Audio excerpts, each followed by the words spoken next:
Well, today we've got two incredible guys that I love to be able to call friends. We've got Brad and Joel on the podcast today, and these guys are two incredible young men. Dudes, I want to call them because they are total dudes. And if you're watching on the YouTube, you can see that these guys smile like crazy.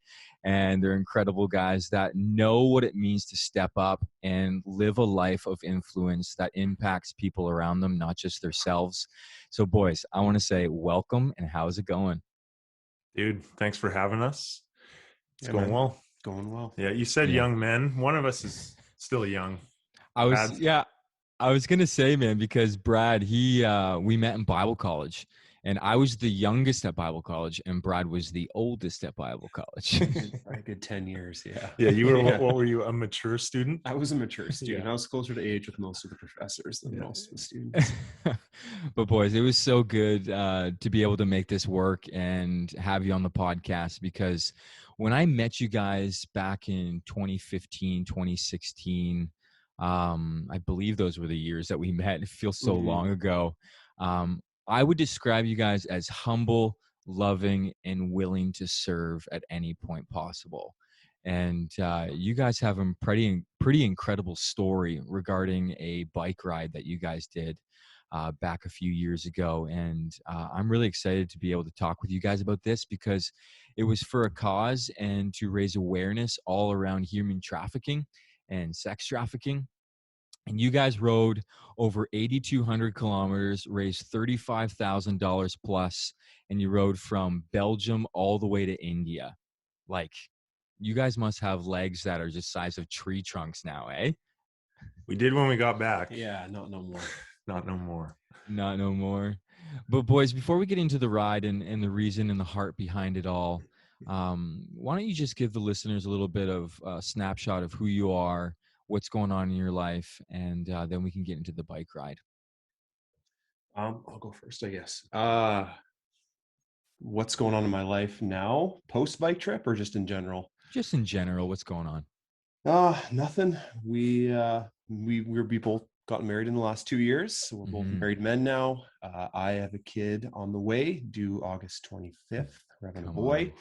Very excited about that. And yeah, man, just really enjoying the summer right now in beautiful British Columbia, where it's nice and hot and sunny, which I love. A lot of people hate how hot it's been lately, but I'm a big fan of it. That's awesome. You're a business owner? I am. Jiu-jitsu practitioner? We're both training a lot of jiu-jitsu. So anyone listening who wants to get into martial arts, please go train some jiu-jitsu. It's the best. It's the best. And Joel, how about you, buddy? Yeah, I got married last year, right before COVID hit. Had to jet back early from the honeymoon. Was living in Vancouver for a while. My wife and I just went to Nepal to work with another great organization, not the one we did the bike trip for, called Ally Global. And we were in there just learning from the people who are running the safe homes and trying to support however we can. Again, had to come back early because of COVID. And yeah, now here, continuing to work with Ally and heading out to Ontario in 10 days for law school. So yeah, life's That's wild, incredible. but it's good. So we got a baby on the way on one way, and then a move across the country for schooling on the other way. And you guys are definitely two guys that understand what it means to do something well. And that's what I want to focus our conversation around today, is this bike ride that you guys did back in 2017 or 2016. And the ride itself, just thinking of it, is massive. But the heart behind it is even bigger, I think. Do you guys want to give an understanding of what was the whole heart behind riding so far and raising the money that you guys did for raising the awareness of human trafficking and sex trafficking in our world? Yeah. For me, I think I was just kind of at a point where I was stuck. I was working a dead end job in Edmonton, kind of living. I was pretty depressed. Just come off a breakup. I was just feeling like I didn't know what my purpose was. I knew I wanted to help people, but I didn't have my degree yet. And I kind of, from all I'd heard, that kind of ruled you out from helping. It's like, well, you got to go get your degree. Oh, wow. And then you can go help, you know, cause then you have education, you have a backing. And I was like, well, I have this heart to make a difference in this area of human trafficking. What can I do without a degree, without actually becoming an expert in a field, and doing years of study? And I realized, I can just go do something crazy. And the crazier it is, the more people will look at it. And the more people that look at it, the more awareness and the more money we can raise. So I just thought, man, on my heart is just to encounter people of all different backgrounds, learn from them, and it's for justice and adventure. And so I was like, how can I combine all those things? Bike trip across the world.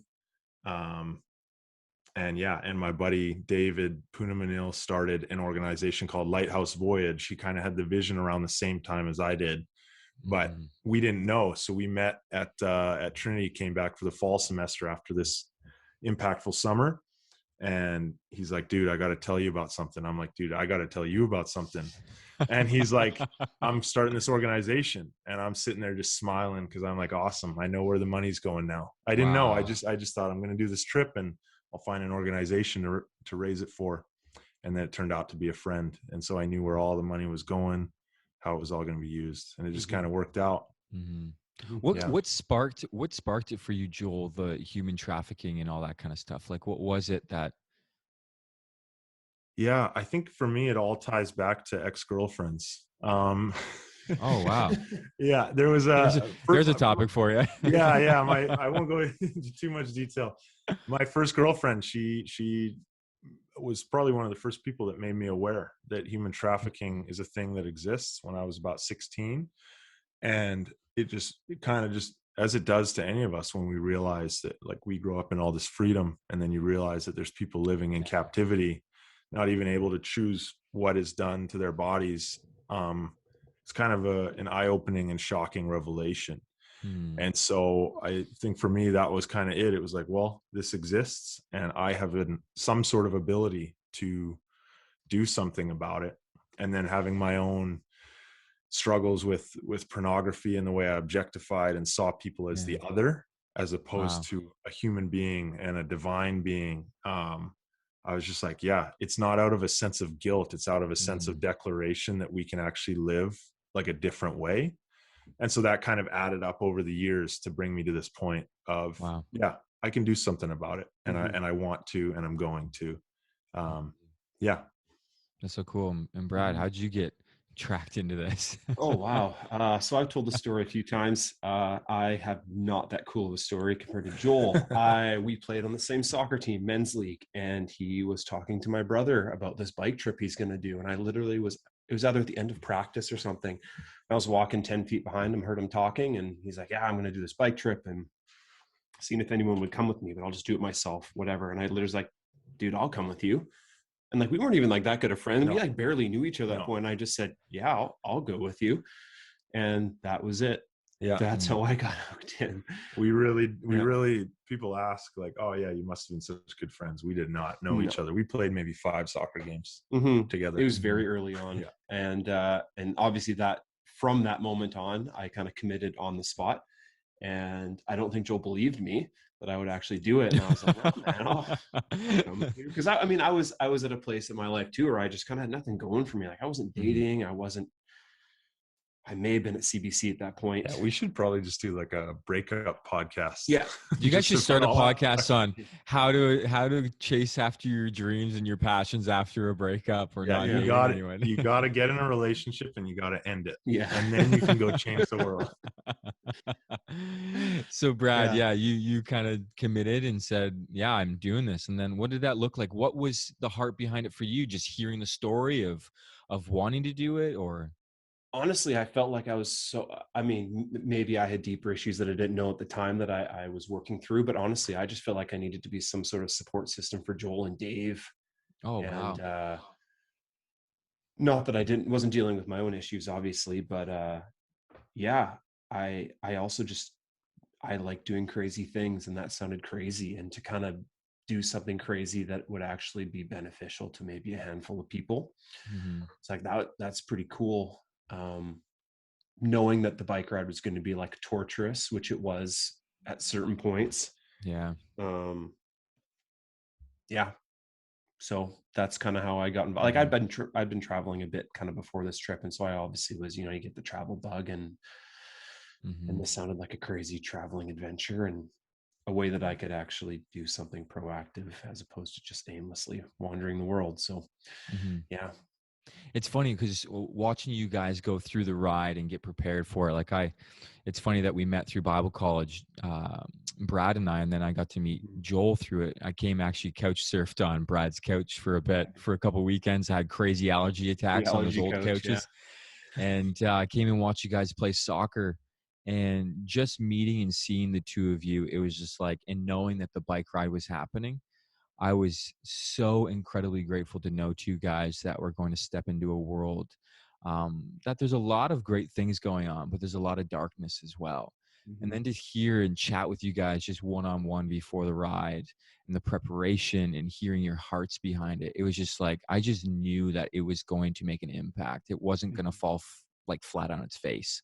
And I loved your guys' honesty of how crazy it was, because watching you guys do it through Instagram and then global TV interviews across the world and all that kind of stuff, it was just incredible to see the transformation of who you guys were in the moments as well. But what I want to kind of ask you next is, when you guys get this idea, it starts coming into play, and it's actually, wow, this is a reality. It's happening. There's a start date. How did people receive it? What were people's thoughts? What was the support like for the two of you, and also the organization of Lighthouse, right? Because you've talked about Dave. He's an incredible guy that was passionate, and he stepped out as well. And then you guys stepped into it with him, right? I think a big thing for me, I don't know if this answers your question fully, but I think a lot of the questions we had before going into it is like, if people are going to donate, like, where's the money going? Like, what's it going towards? And I think a big thing for me kind of doing this is I wanted literally every penny to go towards the organization, which it did. Like, me and Joel paid for everything ourselves. We had some awesome sponsors who like covered some certain aspects of it. But essentially, like, we paid for flights. The bikes were donated. We paid for a lot of the accessories. No, the accessories were donated. Some of that stuff was donated. But like flights, we paid for ourselves. We each brought a lump sum of our, like, we worked like for weeks before going because we wanted to save up money, because we didn't want any donated money to be used, for ourselves, So that was really big for me, because yes, that kind of stuff bothers me when you're donating to a charity, you're trying to help out, and a lot of the money can go to admin and all that kind of stuff, which is necessary a lot of the times as well. But in this case, the organization was so small, and they needed that money to be able to go to the kids as soon as possible, and what was happening over in India. So that was big for me, making sure that, like, me and Joel paid for absolutely as much as we could out of our own pocket, as opposed to donation money. Yeah. I think another thing that was funny at the start was just they would just ask us, what are you doing for prep? Everyone's like, what are you doing for prep? What have you got for gear? All this stuff. And we literally had no idea. So we were with the GPS. Yeah. We went with the GPS. We didn't download maps. Yeah.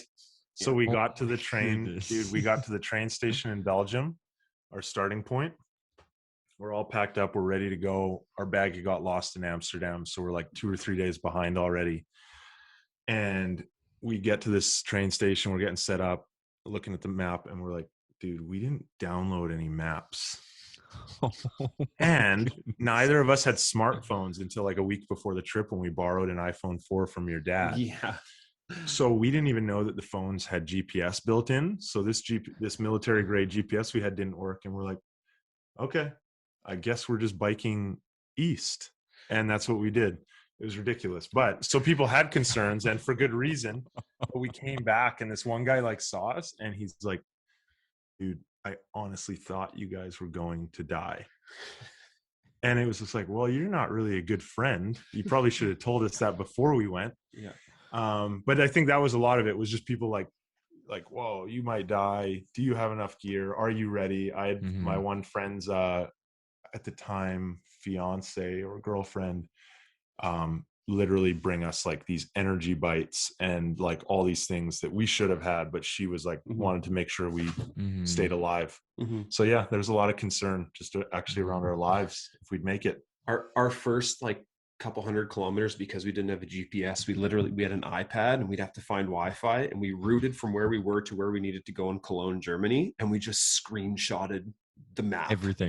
Everything, just like 15 pages of screenshots to follow this route. 250 kilometers to across 3 countries. And we got like lost so many times. We had to stop and ask people like, where's this town? And in Germany, it's like all these small towns throughout the countryside. It was crazy. And then finally we got to Cologne. We did download a map and we got the whole thing. But that first like week was screenshots of Google Maps trying to get to Cologne. Crazy. Goodness. So people received it just basically, hopefully these guys survive. And like amazed at like, they're like, oh, you know, as many people do, they're like, oh, great heart, you know, whatever. And some people were very generous, but it was that kind of general reception of like, that's insane. How did Dave and the team at Lighthouse take it? Like, what was their response in supporting you guys and loving and getting you guys prepped? Like, oh, they were awesome. Amazing. In every way. Dave has one of the biggest hearts of anyone I've ever met. He loves people. He's passionate about people. He cares. So he's all heart. That's what I say about Dave. He is all heart. He and the team, they were so caring and helping set up. Like one of the team members was the person who made the connection with Global, so we could do those interviews and spread the word more. We'd be going along the way, and like on Brad's birthday, they sent like a couple $100 to just like to celebrate Brad. Wow. Things like that. It was so, it really felt like we had a family behind us with the Lighthouse team. They're the best. So they were awesome. Yeah, the whole trip. So cool. You could email them; they'd get right back to you if we needed anything within minutes. Like so quick. That's cool. Now, another idea of is people receiving it was when you guys got over there, like people seeing 2 guys with bikes packed up. Like if you go on their Instagram, people that are listening right now, and you see Into the Silent Planet's Instagram page, like it wasn't just bikes that were stripped down as light as possible. It was literally like you guys had a house on top of your bike or on the sides of your bikes. How did people receive it over there? We looked like idiots. Yeah, we looked like idiots. And I had really long hair at the time, and we both didn't shave the whole time. So we looked pretty homeless going over there already. Yeah. So we fit the bill, I guess. Yeah, for some reason, I was like, we need to wear hiking boots in case we like get off our bikes and need to hike. So we did not wear any biking gear. We had just regular shorts, t-shirts, or usually no shirt, and hiking boots on these massive bikes, and we looked like idiots. But I think, over there, cycling's definitely more like, to do that kind of trip, it's definitely more commonplace. But when we stopped and had conversations with people, it was honestly awesome. Everyone would wave, everyone wanted to engage, everyone wanted to talk. And like, we tried to move we had to go fast. We were trying to do 100 kilometers a day, but we wanted to move at a pace that we could stop and like see people and be with people. And those were the most impactful parts. Yeah. We got taken in a lot by people who would just stop and talk at the end of our day and like, what are you guys doing? We're like, oh, we're just going to camp by this field on the side of the highway. I'm like, oh, why don't you come and, we'll make you pizza and come crash on our couch. So that happened a decent bit. Well, awesome. I did some research before, because I was like, man, I got to get refreshed for this conversation. I checked out the Instagram page. You did use those hiking boots though, when water came across some of your paths. I saw you guys carrying the bikes through water. Those boots came in good, man. So yeah, in the end, it was probably a good thing. It was a good call. The ankle support. I don't know. That's hilarious. So you guys are riding, right?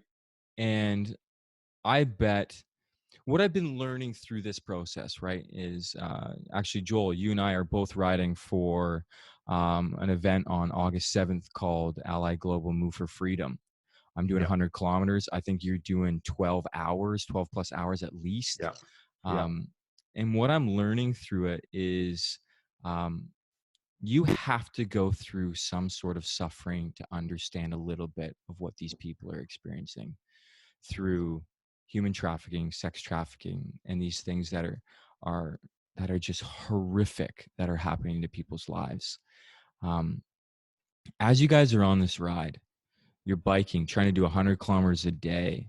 You must be going through the mental fatigue, the physical fatigue, getting maybe on each other's nerves a little bit every once in a while. Like, what are the lessons that you guys learned while you guys were on this ride and trying to stay on the mission of understanding what you guys are doing, but also kind of putting yourselves in the shoes? I know you probably physically can't put yourself in the shoes of what these people went through. Probably won't ever be able to understand it. But through that, what did you guys listen to and also learn about yourselves? Yeah. We joke that the bike trip was marriage practice, because we just got on each other's nerves way more than probably people know. And you'll find out eventually through a book. But anyway, we'll get into that another time. Yeah. But yeah, I mean, I would probably say the physical was not as like hard as I thought. Not that it wasn't hard, but it wasn't as hard as maybe I kind of chalked it up to be in my mind. Mentally was tougher, I would say. Definitely. Because you're biking, 100 plus K a day, pretty much in silence, pretty desolate areas. All you have are your thoughts. And yeah, you do a lot of thinking when you're out there, and then you go sleep on the side of a road in a sweaty sleeping bag in a really gross tent, and without showering for like days at a time. And you're sweaty within an hour of getting up in the morning. And yeah, that didn't bother me. Being dirty is fine. But yeah, man. Yeah, it was way more mentally taxing than physically taxing, I would say. Yeah. And I think you're right, Dave, that like, I don't know if it's like we have to suffer in order to do something for these people or to relate, or what that, because it's kind of a weird thing. You know what I mean? It's kind of like a strange thing to think, do we have to suffer so that we can, align ourselves with someone who is suffering? But it's just I think for me, it's the understanding how simple my life is, and that I have the freedom to do whatever I want with my body and my time and my money and my energy. And it's this conscious choice to say, I'm going to do something difficult, not to relate necessarily, but to because that's how we show people where our hearts lie, is the things we sacrifice for, and the things we show are passionate about, is like what we deem important. And I just want to say, like, I'm willing to do something. I'm willing to bike across the world for this cause. I'm willing to bike for 12 hours straight for this cause, because I can. And then people look at that. And so I think that's part of it, is like, cool. Yeah. I think that's how I would best put it into words. And that's not super eloquent. That's a great way to put it. I think that's a great way to put it. Like, yeah, maybe we don't have to suffer, but there's this understanding of like, I get to do this to understand and to raise the awareness. I love that. Yeah. Nobody's gonna give money if you say, I'm gonna sit on my couch for 10 hours. You know what I mean? But someone is, because it's so rare to sacrifice and to seek discomfort in this day and age. Brad always talks about that. People are seeking comfort. And to go out there and do something that is uncomfortable intentionally, it raises eyebrows and it makes people ask questions. So I think that was the heart. But Brad's spot on. Mentally, it was a grind. You're out there on the road. It's so hard to ride beside each other in so many places. So we're just like, I'm up ahead and I'm a control freak. So I always want to be in control, always want to be in the front. And Brad's lagging behind, going slower than I want him to. And I'm just thinking in my head, Brad's a freaking idiot. Why doesn't he speed up? We're never going to get to India. And he's probably just, I don't even know if you're thinking. You've just got your heavy metal going. And he's, and so it's always this like emotional battle to see the best in each other. And to keep coming back to like, because 2 weeks in, we're like, how the heck are we doing this for 5 more months? And it really was, it had to come down to, we've committed to these people and to this cause. And so for that reason, and we kept each other like, oh yeah, there was no turning back, man. I remember I had a very emotional moment coming out of Prague.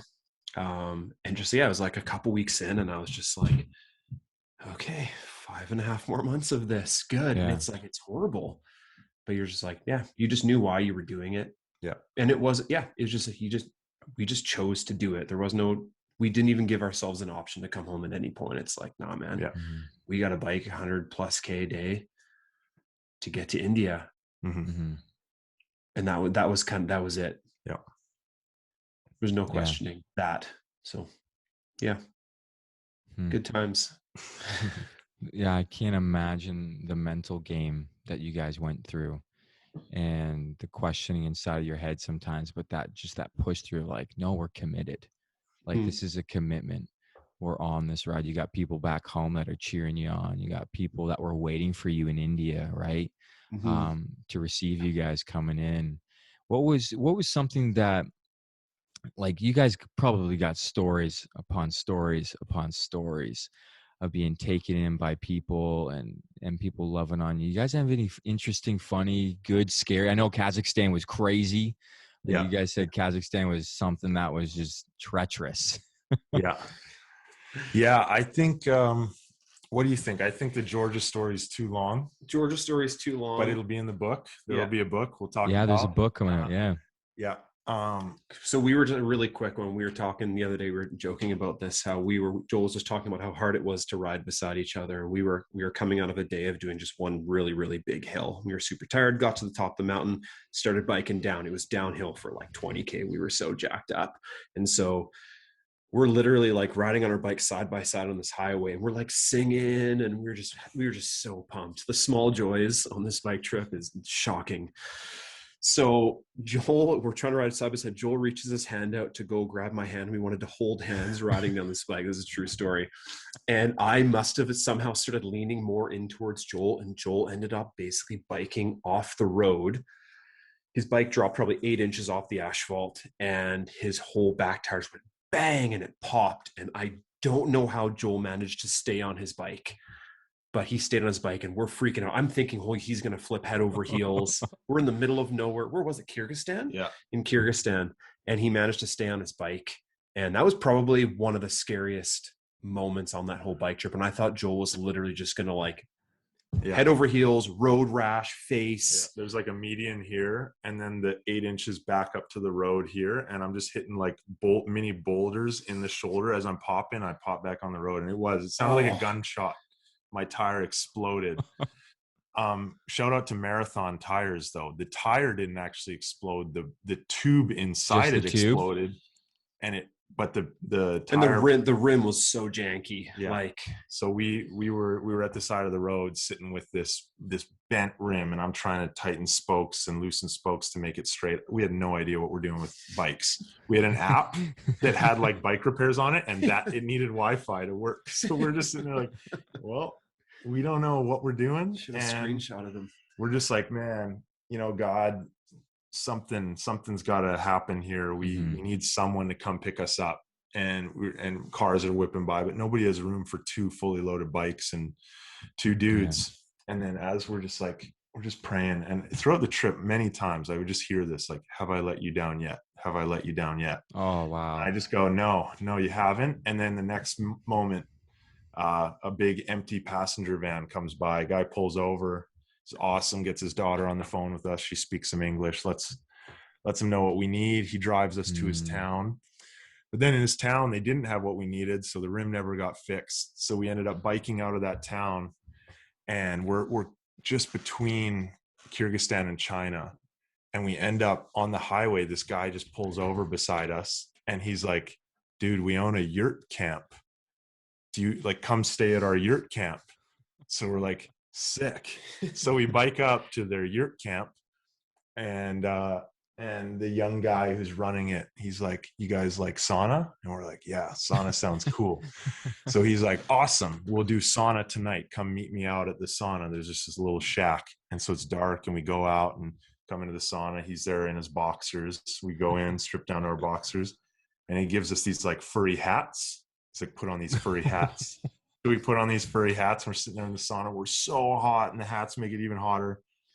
And then he's like, one of you leave. So we look at each other. We're like, what?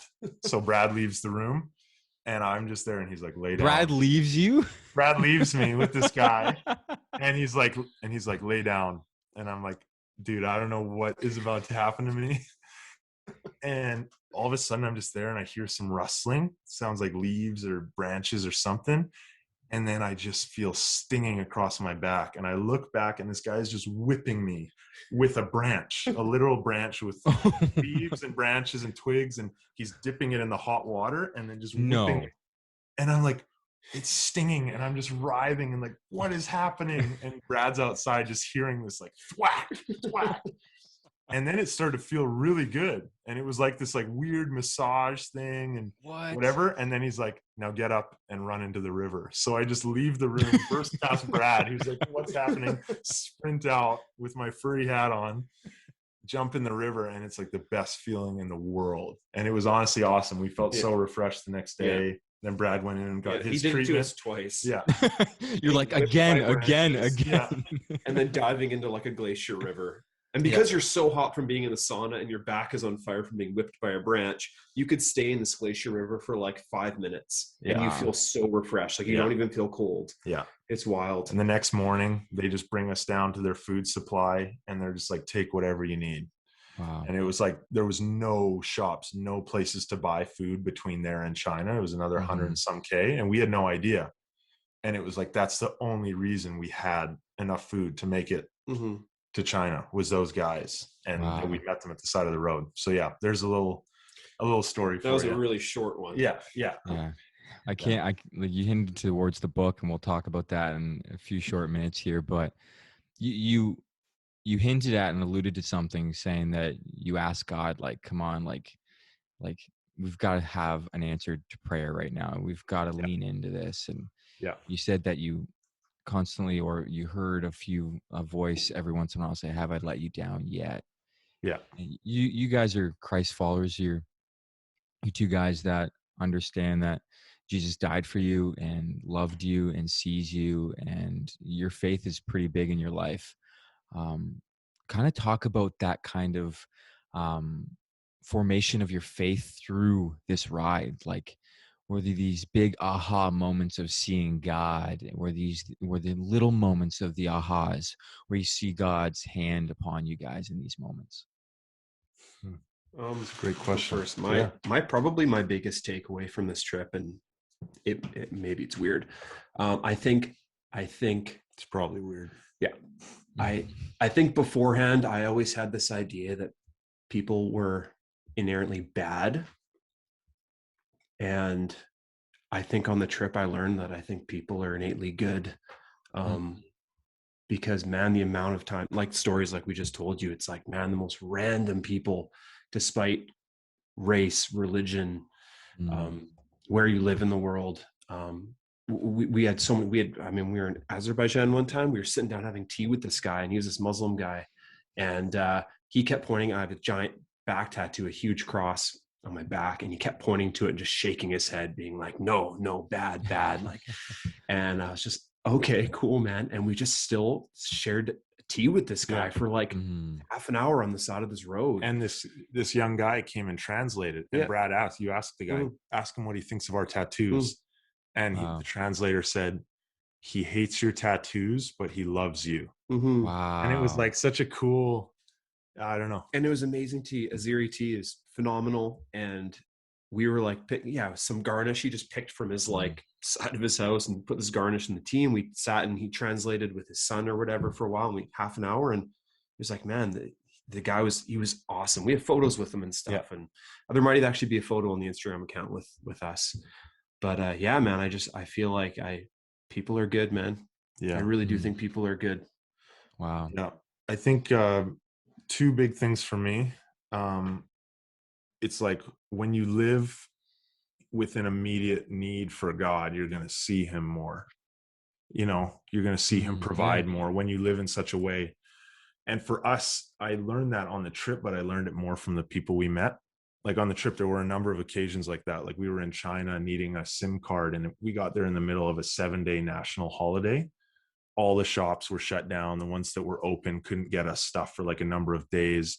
Since we weren't Chinese, it was very difficult for us to get a passport, or not a passport, a SIM card. And we go to this shop, and the guy's like, it'll be a week. And we're like, what? We've already been in Beijing for like 5 days. We can't be here another week. And I just stepped out of the shop, and I just heard God say, have I let you down yet? We went back in, and he gets off the phone with someone. He's like, 2 hours. And it was just kind of crazy things like that. And then we go to India, and we meet these people who just started taking in girls who are vulnerable, orphans. And they're just taking them in and caring for them. And they say, we never have money in our account. Every time it comes in, we spend it on them and on people in our community. And they're like, and we never don't have money in our account, because as soon as we spend it, we get some back. Someone gives it. Like, and it's like, we don't live like that. We don't live with an immediate pressing need. We create these safety boxes around ourselves, so we don't actually have to rely on God for things. And then I think my second thing that I learned that was really impactful was, it's not about how well you do the thing, it's that you do the thing. When it comes to being obedient. And so, for example, Brad and I are terrible on Instagram. We're horrible at social media. Our pictures were crap. We made no good videos. We were the worst at advertising it. And it wasn't about that. It was about, like, I kept being like, oh man, what if we don't raise the money, or what if we don't get more followers, or what if we come back home and nobody cares about the trip anymore, which inevitably they will, and that interest fades. But it was like, it's about you getting up and pedaling every morning. That's what I really clearly felt. It's not about any of that stuff. It's about you waking up and putting your feet to the pedals every day. And I think that's life. Through. Yeah. It's about continuing to be obedient. So I'd say those are some of the big things we learned. And I completely agree with what you said. I think the two things, well, I guess the three things that you guys alluded to about learning about your faith, and it's people oriented too, right? It's the fact that you get to see people with value. You're seeing them past their social differences, their beliefs, everything, and you're seeing them as someone that you get to just love and care for. And I love how, Brad, you're like, he's like, I hate your tattoos, but like, I love you guys. Like, that is just, it's an insane testimony to see that you can have differences and still be in community with people. You can still do life with other people. And those are massive, massive, massive learnings. And I love hearing those kinds of stories. So yeah, thanks for sharing that. So when you guys get to India, or do you guys want to talk about Kazakhstan first? Or was it Kazakhstan that you guys like? How much time do you have, man? No. Yeah, that's the question. We could talk like for literal mountains, right? Yeah. No, Kazakhstan's flat. It's flat. And there are mountains on the one side, and up north, I believe we were just in flat, dry desert. It was like if Saskatchewan was always 40 degrees and nothing was growing there. It really felt like Saskatchewan, which is just a horrible place. I always tell people Kazakhstan was like taking a stationary bike and just putting it in one room and just biking for 5 days, not leaving that room. It's just the same. The landscape is identical for 5 days. Yeah. You feel like you're just going in like a loop. And there was a headwind, and it was above 40 degrees every day. So in Kazakhstan, basically, we just started, we would bike and get up at 6. We would bike till like 10 or 11 in the morning. And then it was too hot. So we would go find like a flood tunnel under the road, and we would just sit in a flood tunnel. Brad would pass out and try and sleep, kind of like half sleep. Yeah, it was so hot. And I would just sit there, and we'd sit there till 5 p.m. So just 6 hours of nothing. We would just sit there, and then we'd cook dinner, and we'd go ride. We'd ride till the sun went down. Yeah, ride till like 9. Or we'd try to find water, because that was the other thing. 5 days in the desert, there's no water. And every town, there's like 3 towns along this like 500K stretch, but they were all like 8 kilometers off the main highway. Or they didn't actually exist. Or they showed on the map, and we'd get there and be like, we'd be expecting, oh yes, we're almost at this town, and there's nothing. Yeah. And you're just looking around. So we had to ask every single time we saw any sort of building, we would go and ask for water, and they'd always do it. They'd always go to their well, they'd pull a bucket out, just pour it in. So unfiltered well water. We had people in cars stop and give us bottles of Coke. At one point we tried cutting across this desert part, and we ended up pretty much getting lost, but stumbling across this Muslim it was like an cemetery. underground mosque system. Yeah. I don't know what it is. In the middle of the desert. I don't know what that means, but they said that's what it was. And we're like, very cool. We'll take your word for it. You guys got water? Water. And we slept there. Yeah. And I tried Kazakh chewing tobacco with the homeowner. It was pretty gross. I got a huge head rush. It was crazy. And we just snacked with them for like a day. Yeah. And like hung with them. They showed us their property and met their little son, who was probably like 8 or 9 years old. And that's cool. And showed us where the highway was the next day. Yeah, because we were literally, there's no road. We're literally on like sand roads. Like we couldn't even bike. We had to walk our bikes because the sand was too loose. So we couldn't bike, and we walked to this mosque. Yeah, it's crazy, man. Yeah. Jeez. So you guys get, like, we got to talk about the end of the trip. Yeah. What was that like getting there? Was like, we crossed the border and got off our bikes and threw them on the ground. Yeah. Never again. Honestly, the end of the trip was funny because India and Nepal have an open border, which is actually quite a negative thing because it leads to a lot of traffic. It's so easy to trafficking people across the border. But we biked and we're just going. We're like, where the heck is this border? Like, where's someone going to stop us and check our passports? And we looked at the GPS and we were in India. And we were like, oh, cool, we made it. But then we had to turn around, and this sucked, and bike back and like get our passports stamped so we could actually like get out legally, be in the country, and leave, like get out when we needed to. And then as we had a buddy we met with in Nepal, and he had a connection in India that we were heading for. And as we come back, get our things stamped, and then we go and we're like, okay, well, we got to bike another 30, 40 kilometers into the city. And Brad had eaten nothing. He'd been throwing up the whole day before. Sick. So he rode 140K on an empty stomach and was just so sick. But we were like, we had to finish.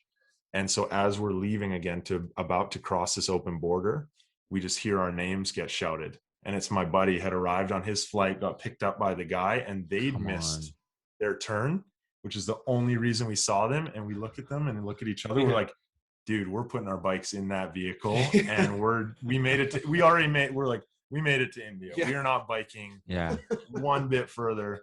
And that was kind of it. And we made it there. And our time in India was basically traveling progressively south through the country, connecting with different people who were doing that kind of work. The first guy, he is a pastor, and he has a church property, and he's like, there's this woman and her children, one of her daughters was trafficked. She's been rescued, but we need a place for them to stay. So we built a home on their property. A little church compound. Yeah, little church compound. Wow. We built a home, and then we went south again, and we met that couple that said, we never have money in our account. And they do a similar thing, but they just bring in girls who are vulnerable. They were renovating a house to have the girls stay in like a safe home. Yeah, they were renovating a house, turning it into a safe home. They had caretakers all kind of like working with these seven girls. Yeah. We met them ranging from, 2 or 3 years old to like probably 12, 13, maybe being the oldest. Yeah. Yeah. Wow. And then went down to Bangalore and connected with some people who were working for IJM, International Justice Mission, amazing organization. And so they just kind of let us know, how that works down there and what it looks like. A lot of people from Lighthouse's partner organization were out of country or in different areas of the country doing work. So we were more just getting a gauge of what it looks like to do this kind of work across the country. And it was really eye-opening, really amazing experience to just see the vast array of, the terrible issues and so much corruption and stuff, but just so much hope that all these people from different backgrounds are like changing lives, and that we got to be a small part of it was such an honor. Wow. You'll probably never forget seeing those girls in that home and meeting them, and even the families that were bringing them in and rescuing them. And I can't imagine what that felt like to see these people that have been um, abused that way and trafficked that way and treated that way. And it must have just touched your hearts to be able to see, okay, these are the faces that we did this for. These are the types of situations that we did this for. And it must have felt really great and a relief to cross the border that you didn't know where it was. Yeah. So that's Yeah. awesome. That's so cool. Yeah. That's cool. Thinking about this a little bit the last few days coming up to the interview and seeing you guys pull through and make this thing a reality. What would you say to people that have a passion or a heart for making change? But Joel, you said it's very interesting. Our Western culture is very much like you need to have a degree, you need to have something, education, you need to have letters behind your name to actually make a difference. What would you say to someone that maybe is listening right now or has heard your guys' story, and you as well, Brad, that what would it look like to just step up and know that you can make a difference? You don't have to wait around. Start in your immediate circle. I don't know. I don't think everyone needs to do something crazy. That would be cool. To be honest, start with your immediate circle. I mean, COVID's been pretty tough for a lot of people, loneliness and all that. Start there. That's probably all I would say. Don't feel like you need to do anything crazy. You don't. Yeah. Yeah. I'm amazed. I agree with that, Brad. I'm amazed by, it's cool that we did this thing and now we've met some of these girls and met some of these people that are doing this work.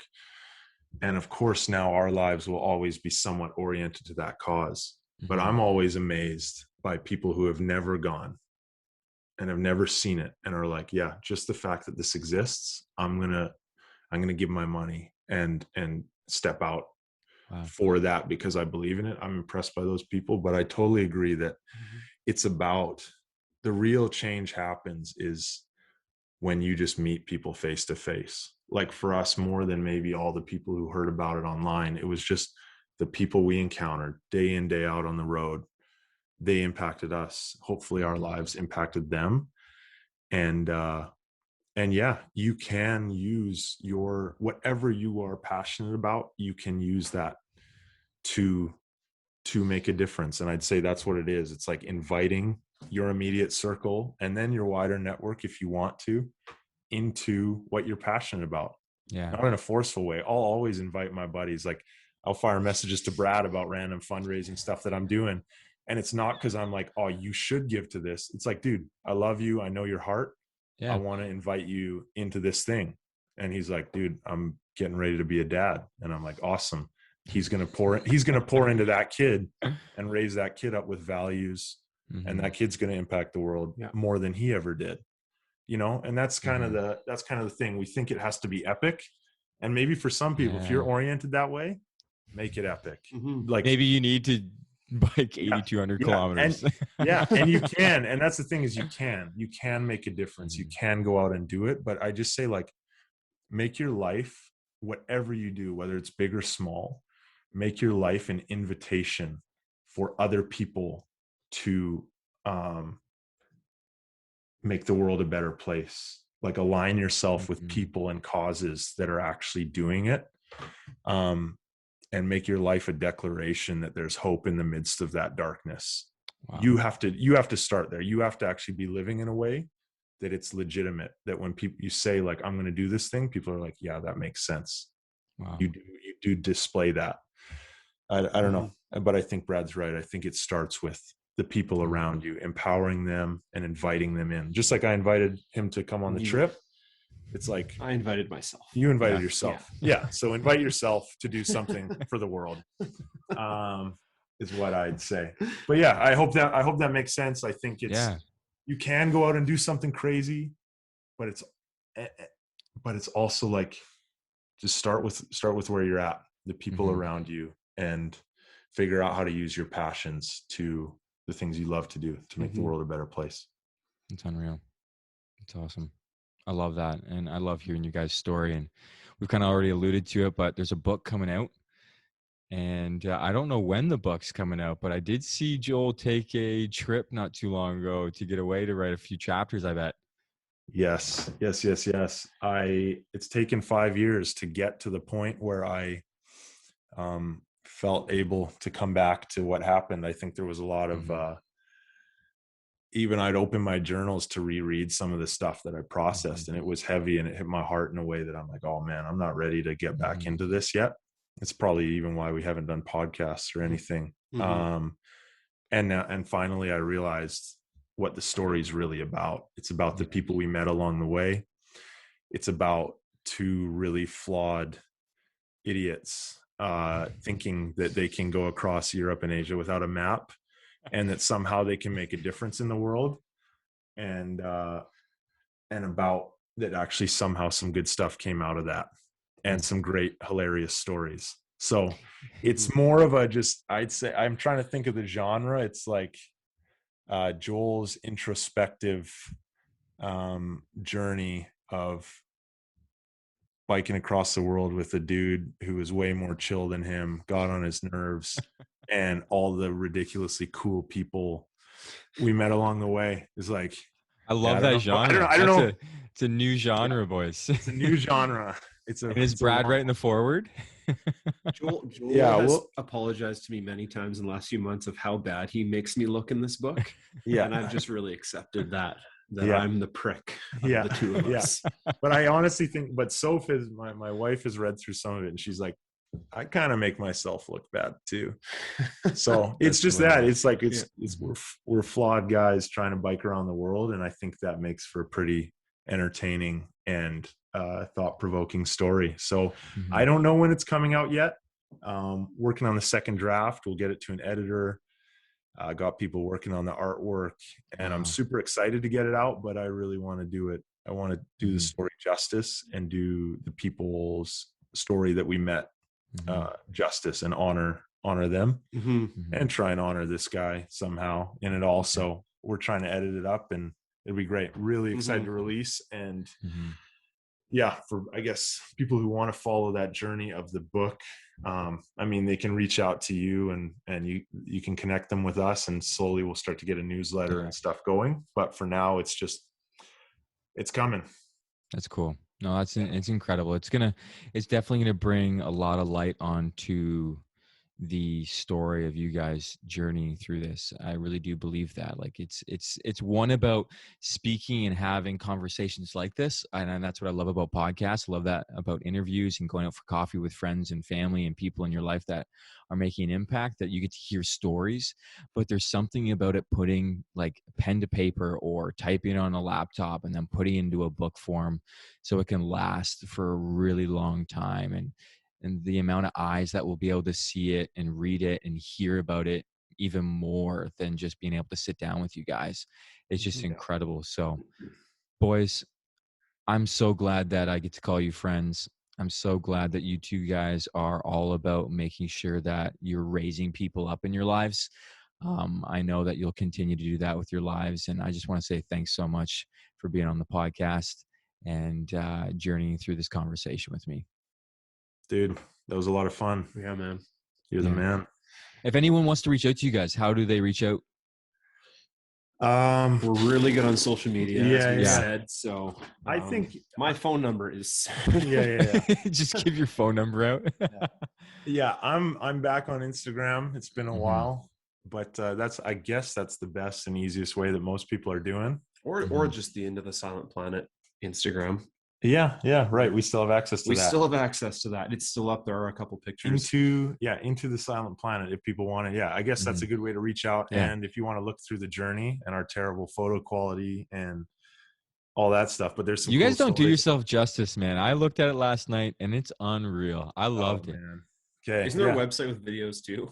Yeah, you can go to, I think it's still up. I don't know if it's still up. It's like, I think we did .org, intothesilentplanet.org, or something like that. Yeah. We had no idea. Yeah. So but the Instagram. I'll link it in the show notes. I'll do the research for you guys. Yeah. You tell them. Yeah. You tell us how they can reach us. Absolutely. And then I'll be looking to maybe hang out with you guys one time when you're closer, and I can ask you some more questions about what's going on in life and stuff like that. Sir. So I'll see you in Ontario. Yeah, buddy. Thanks so much, boys, and love being able to talk with you. Yeah. See you, man.